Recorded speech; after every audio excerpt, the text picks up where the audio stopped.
안녕하세요. 방금 소개받은 서울대학교 이경환입니다.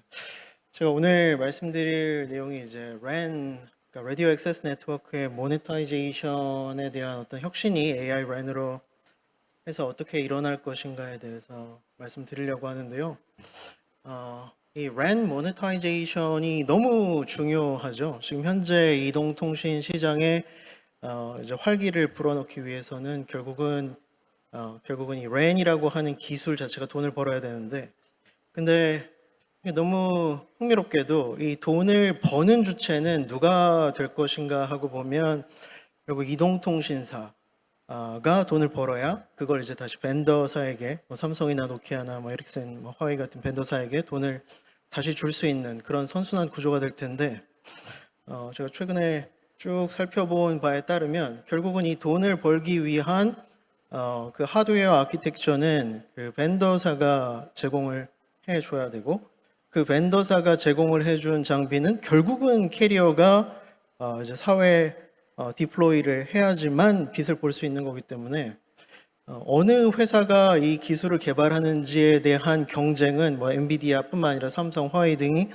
열심히 하고 있는데, 이동통신사가 최종적으로 그걸 돈을 만들어내야 되는 상황임에도 사실은 이동통신사는 급할 것이 하나도 없는 아주 묘한 상황에 놓여 있는 게 저희 이 RAN 인더스트리의 가장 큰 문제 같이 느껴지긴 합니다. 그래서 AI 쪽 인더스트리를 보시면 이 플레이어들이, 모든 플레이어가 다 열심히 일해야지 다 같이 돈을 빨리 벌 수 있는 그 구조가 만들어져 있는데, 이동통신 시스템은 현재 돈을 벌어야 되는 사람과 기술 개발해야 되는 사람과 이 돈을 돌려야 되는 플레이어들 간에 약간의 그 관계가 좀 미묘하게 설정된 부분이 있다. 그거를 저희가 계속 인지를 하고 어떻게든지 해결하려고 노력을 해봐야 되는 상황인 것 같습니다.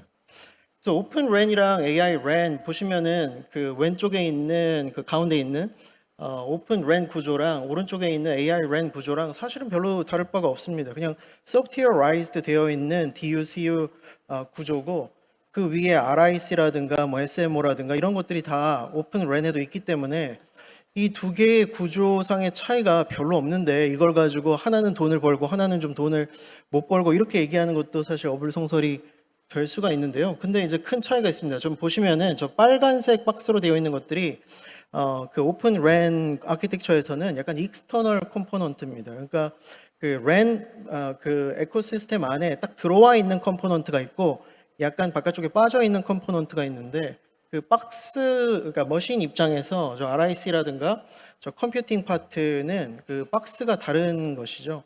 그렇기 때문에 그 오른쪽에 있는 이 AI 랜에서처럼 하나의 백박스 안에 AI 워크로드와 랜 워크로드가 같이 돌아가는 상황과 비교하면 기능적으로는 차이가 없는데 성능적으로는 차이가 있는 부분이 발생하게 됩니다.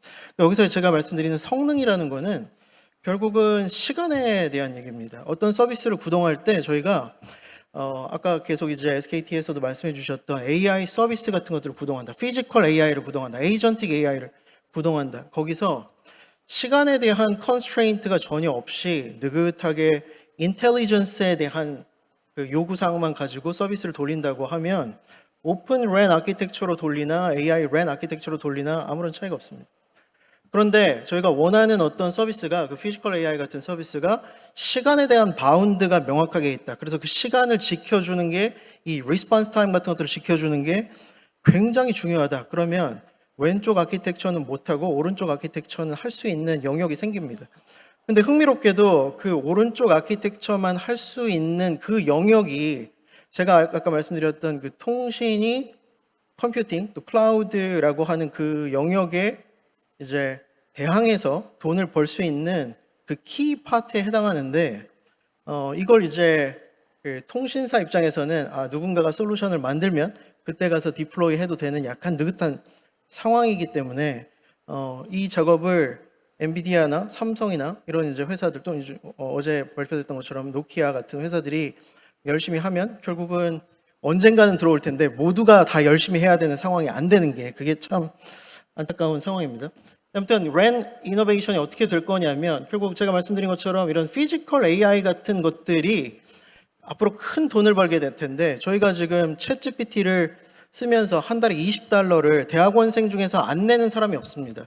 대학생 중에서 그 $20를 안 내는 사람이 없습니다. 거의 모든 서울대학교 학생들 전부 다 그 서비스에 가입되어 있고요.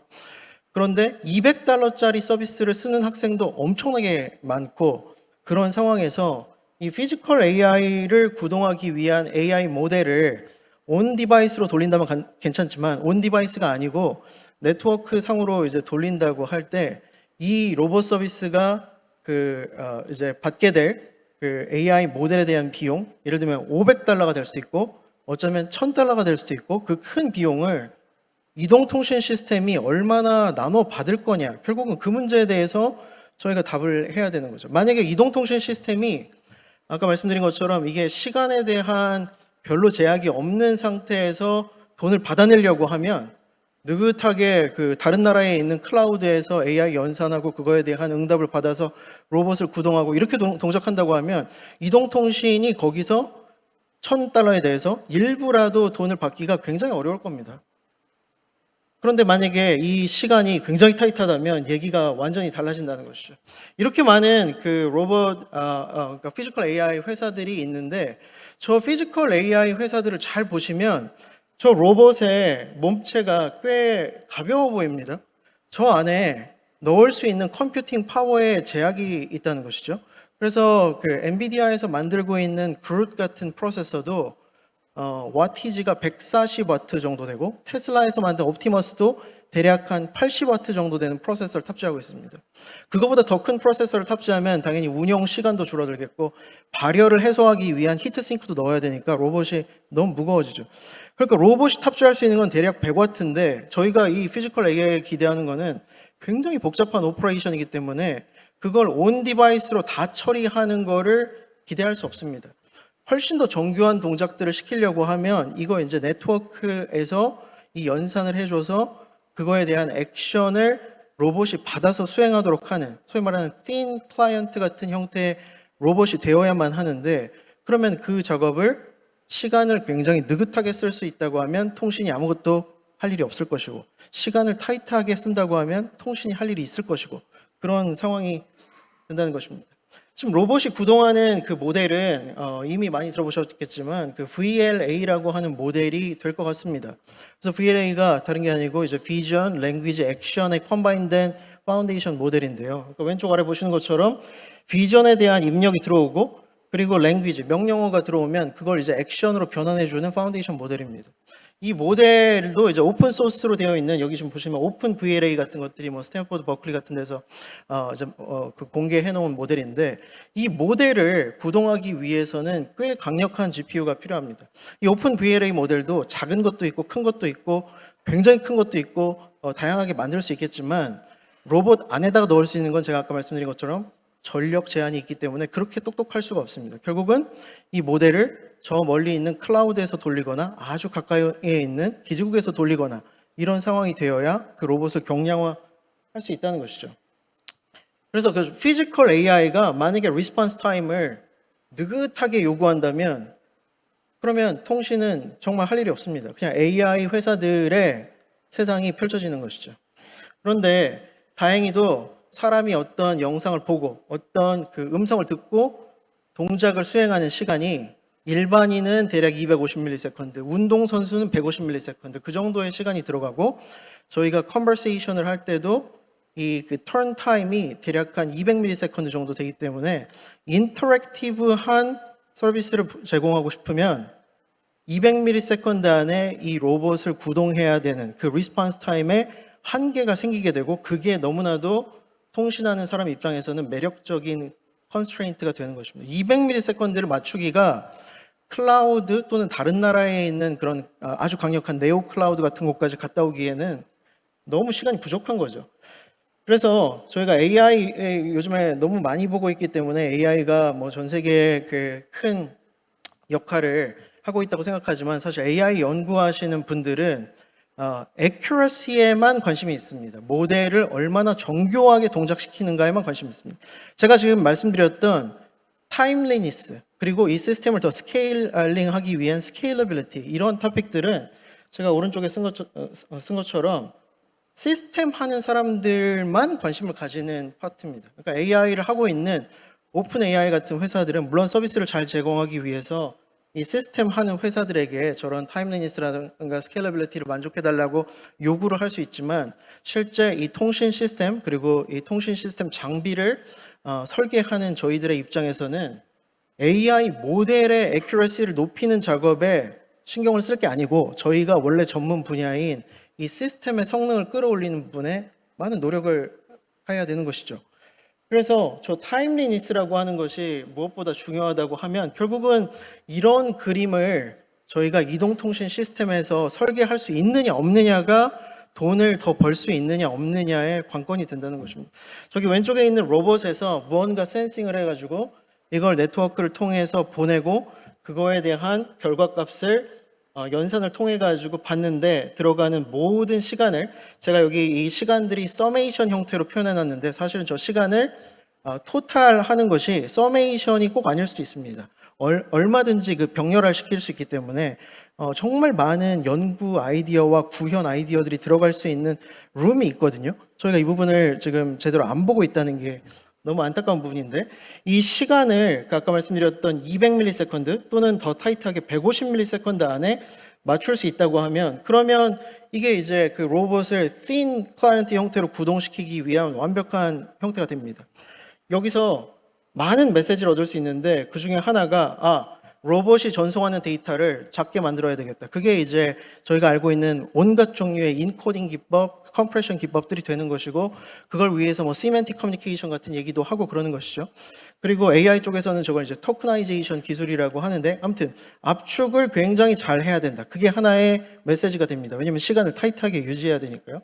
그리고 업링크 전송 속도를 굉장히 높여야 된다. 업링크 전송 속도가 느리다고 하면 저 200ms를 맞출 수 있는 방법이 절대 없기 때문에 업링크 속도가 6G에서는 엄청나게 높아져야 되는 게 자명할 겁니다. 그리고 그 다음에 중요한 게 뭐냐면 이 데이터를 받아가지고 연산을 하는데 걸리는 시간을 저희가 아무리 타이트하게 해도 몇십 밀리세컨드에서 최대 100밀리세컨드는 보장을 해줘야 된다는 것입니다. 왜냐하면 그 모델이 돌기 위해서 그 모델 자체가 고급 모델이 돌기 위해서 컴퓨팅 파워를 적당하게 써야지 이게 가성비가 있지 엄청나게 많은 컴퓨팅을 투입해야 된다고 하면 이 지금 그 thin 클라이언트 형태로 돌아가는 로봇을 상용 시스템에서 갖추기에는 이제 그 가격대 성능이 맞지 않기 때문이겠죠. 그래서 이 컴퓨팅에다 어느 정도 시간을 주려고 하면 결국은 이 이동통신 시스템이 업링크를 하고 다운링크를 하고 저 컴퓨팅 유닛하고 연동하는 그런 시간들이 다 해서 대략 한 120ms 저 연구실에서 계산해 본 바로는 100에서 아무리 길어도 150ms 밖에 쓸 수가 없습니다. 그 정도의 시간밖에 없는 상황에서 저희가 외부에 있는 클라우드를 쓰려고 하면 이 시간이 맞지 않는 것이고 저 연구실의 연구에 따르면 MEC 같이 기지국 옆단에 붙어 있는 컴퓨터를 통해서 연산을 하려고 해도 추가로 들어가는 지연 시간이 아무리 못해도 30에서 50ms 정도가 들어가기 때문에 이 타임 버짓 상 굉장히 불리하게 됩니다. 그래서 AI 랜처럼 기지국 안에 컴퓨팅이 들어있는 구조가 이 피지컬 AI를 구동하는 가장 가성비 좋은 솔루션이 될 수 있는 것이죠. 그래서 제가 말씀드리고 싶은 게 뭐냐면 이 랜 자체를 이 앞에서 보여드린 그림처럼 그냥 컴퓨터로 설계하는 거를 저희가 해야지 이 통신이라고 하는 그리고 랜이라고 하는 것이 결국은 모네타이제이션을 할 때 많은 부분을 클레임할 수 있다는 것입니다.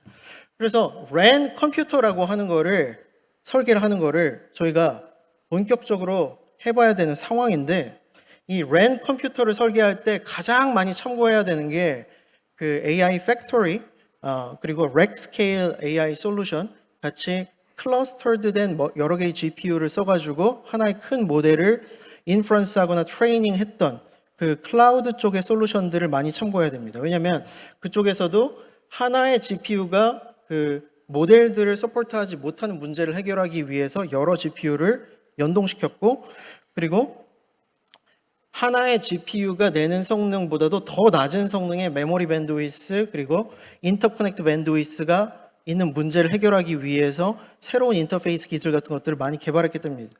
똑같은 상황이 저희 랜 컴퓨터에도 있거든요. 피지컬 AI 로봇이 있고 그리고 AI 랜을 구동하기 위한 컴퓨팅이 있고 그 사이에 인터커넥트로서 랜이 있습니다. 그게 6G가 되겠죠. 이것들이 어떻게 연동돼서 하나의 컴퓨터처럼 보여야지 200ms 또는 150ms에 해당하는 그 리스폰스 타임을 만족시킬 수 있느냐. 그걸 소프트웨어적으로도 고민해야 되고 하드웨어적으로도 고민해야 되는 것이죠. 그래서 랜 컴퓨터를 설계하기 위해서는 저 네오 클라우드, 그러니까 GPU가 달려있는 그 클라우드들이 어떤 일을 했는지를 그대로 살펴보는 것들이 중요하고 저희가 그런 일들을 많이 하고 있습니다. 그래서 컴포넌트 레벨에서는 뭐 GPU 옆에 메모리를 붙이고 이런 작업들을 했고 시스템 레벨에서는 보시는 것처럼 여러 GPU들을 연동하기 위한 소프트웨어, 하드웨어, 아키텍처들을 새롭게 짰습니다. 이거에 해당하는 연구들이 저희 랜에서 뭔지 하나씩 1대1로 매핑을 해봐야 됩니다. 지금 엔비디아에서 얘기하고 있는 인퍼런스 가속 시스템 소프트웨어가 트리톤이라고 하는 것인데 뭐 LLM을 한정하면 오픈소스로 나와 있는 VLLM이라고 하는 그 버클리의 솔루션도 있습니다. 그런 시스템 소프트웨어가 그대로 연동돼 가지고 보여질 때 이동통신 시스템에 뭐냐는 겁니다. 들어보신 적이 없을 겁니다. 왜냐하면 없기 때문이죠. 그리고 하드웨어 솔루션에서 아까 말씀드린 것처럼 이런 GPU들을 연동하기 위해서 그 안에 들어있는 여러 가지 그 인피니밴드라든가 NV링크라든가 NV 스위치라든가 이 시간을 쥐어짜기 위해서 어마어마한 노력들을 했는데 그거에 해당하는 기술이 이동통신 시스템에 뭐냐는 겁니다. 보이지 않습니다. 그런 것들이. 저희가 얘기하고 있는 그 대부분의 이 라디오 쪽 테크놀로지들은 이 AI 시대에 시간을 쥐어짜는 역할에서 물론 이 데이터를 트랜스미션하는 시간을 줄여주는데 큰 역할을 하지만 이 컴퓨팅까지 다 포함한 시간을 제약하는 입장에서는 더 중요한 것들이 많은데 저희가 상당히 놓치고 있는 부분이 있습니다. 결과적으로 아까 말씀드린 것처럼 데이터 센터처럼 또는 기지국처럼 쿨링이 충분히 되는 플랫폼이 아닌 글래스라든가 뭐 XR 디바이스라든가 로봇이라든가 이런 것들을 제대로 구동하려면 이 랜 안에다가 컴퓨터를 넣고 그걸 랜 컴퓨터로 설계하는 작업 이거를 해야 되고 그걸 위해서 소프트웨어를 설계하고 하드웨어를 설계하는 작업에 많은 노력을 기울여야 되고 흥미롭게도 이제 엔비디아가 그런 작업들을 이미 데이터 센터 쪽에서 많이 했기 때문에 엔비디아가 이동통신 시스템에 들어오는 순간 이런 일들이 앞으로 어떻게 펼쳐질지 그대로 상상하는 것이 가능해졌습니다. 그렇지만 삼성이라든가 에릭슨이라든가 이런 기업들이 이 랜 컴퓨터를 설계하는 데는 아직 경험이 많이 부족하기 때문에 엔비디아가 뭘 했었는지를 참고할 수밖에 없는 상황이 되는 것이죠. 말씀드린 것처럼 이런 로봇 안에 들어가는 칩이 140W짜리 칩인데 저걸로 로봇을 다 구동할 수는 없는 것입니다. AI 랜이 거기서 역할을 해줘야 되는 것이죠.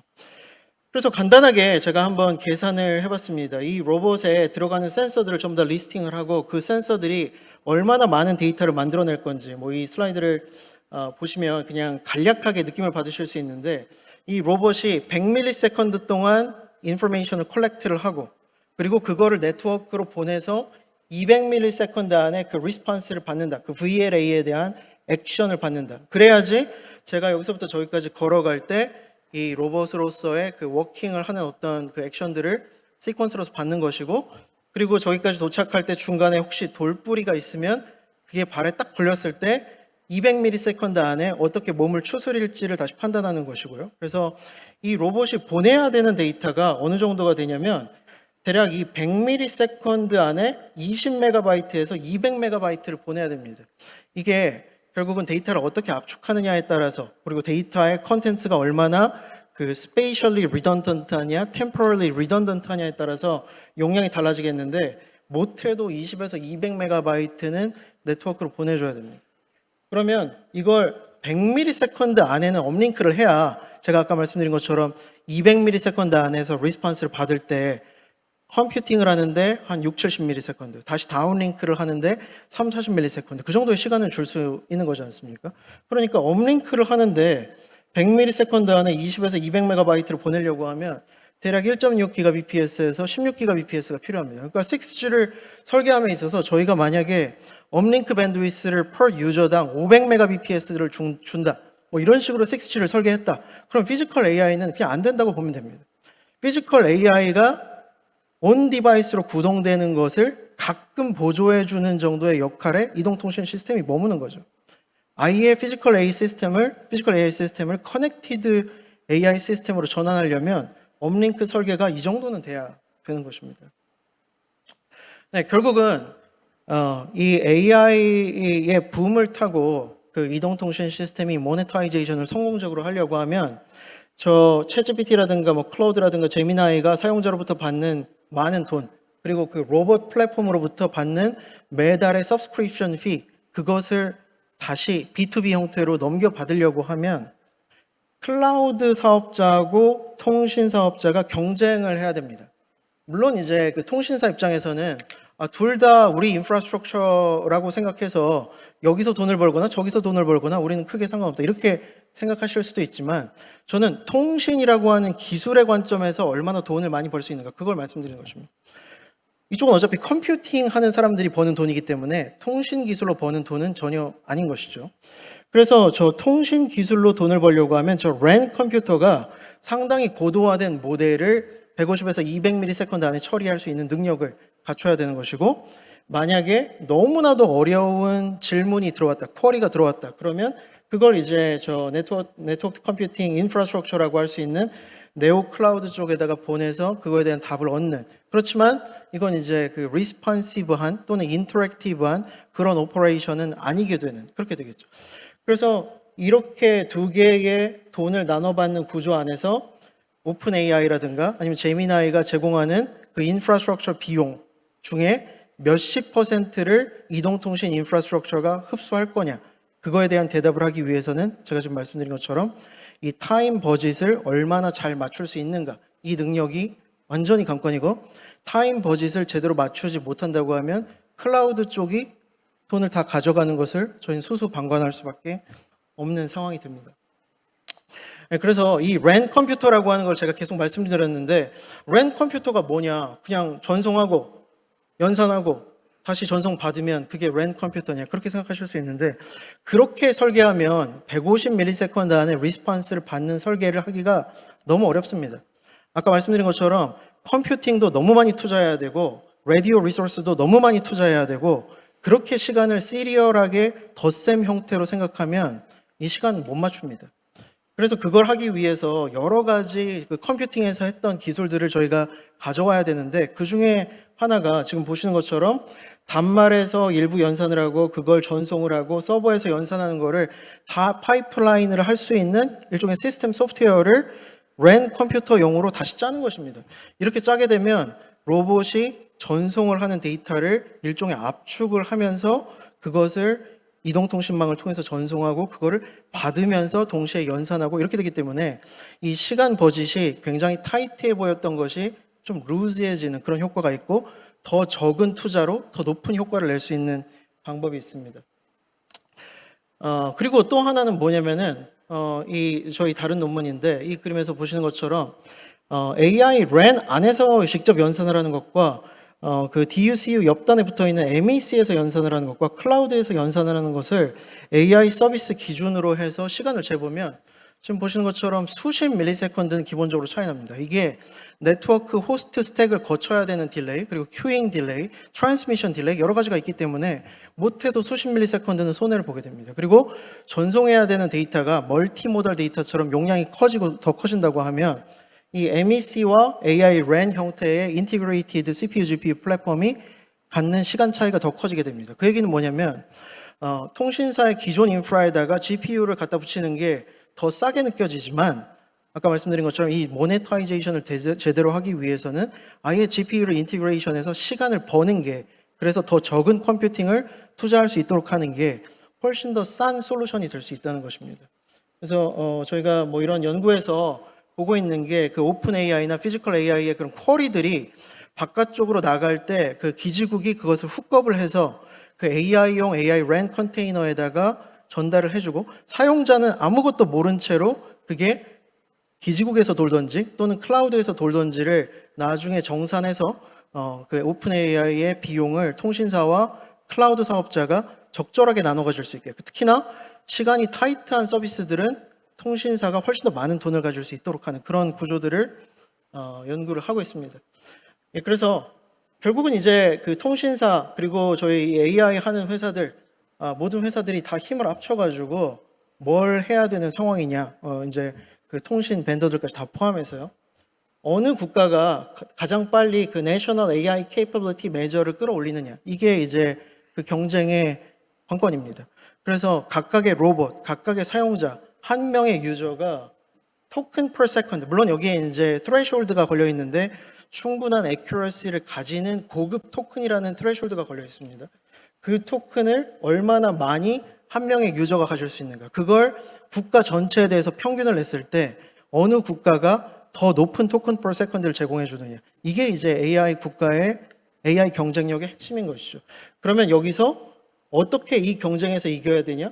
결국은 각 지역에 높은 컴퓨팅 파워를 가지는 그런 그 VLA 모델 같은 것들을 돌릴 수 있는 곳이 필요하고, 그게 통신사들이 가지고 있는 그 DUCU 로케이션들이 사실은 최적의 로케이션입니다.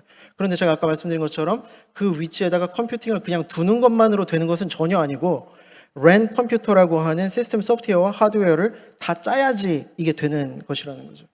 그래서 그렇게 해가지고 결국은 클라우드 쪽에 가는 돈과 이동통신사 쪽에 가는 돈을 적절히 분배하고 각 국가에 있는 사용자들이 높은 TPS를 달성하도록 하는 거, 이게 저희가 가야 되는 길이고, 그 안에서 통신사가 그리고 또 통신 벤더들이 할 일이 굉장히 많은데 안타깝게도 저희가 많이 놓치고 있는 것 같습니다. 그런 부분들을 같이 신경 써주시면 좋을 것 같고요. 이 그림이 뭐 한 가지 이제 시사하는 게, 저희가 통신을 쓰면서 한 달에 100불 내는 거는 너무 어렵다고 생각하지만 이미 AI에서는 200불을 내는 사용자가 엄청나게 많고, 그 피지컬 AI에서 500불을 내거나, 저희 연구실 학생들은 제대로 된 그런 인텔리전스 서비스를 인터랙티브하게 받을 수 있다고 하면 100만 원, 200만 원도 자기 월급에서 떼서 줄 수 있는 의향이 있다고 얘기를 합니다.